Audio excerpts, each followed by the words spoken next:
পরিচালক দেবকে তো আমরা এখনো পাইনি, কিন্তু যদি কখনো সুযোগ আসে তাহলে তুমি কি এমন একটা ছবি করতে চাইবে যার নাম হবে বিশ্বাস ব্রাদার্স?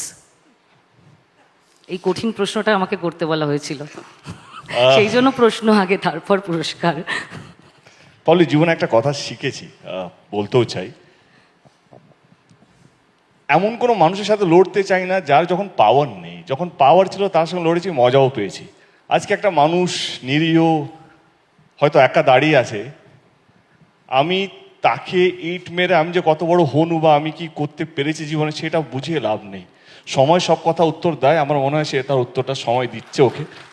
আমি আমার কাজ করছি, আমি সিনেমা করতে ভালোবাসি, সিনেমার মধ্যে থাকতে ভালোবাসি, যতটুকু রাজনীতি বুঝি ততটুকুই রাজনীতি করি।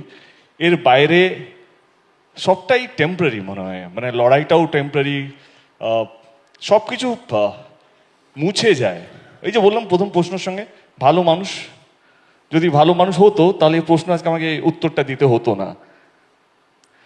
Every famous person don't need to be a good person, but every good person don't need to be a famous person. আমরা তোমাকে এমনিই ভালোবাসি। সবাই ভালোবাসে দেবকে, Thank কিন্তু you.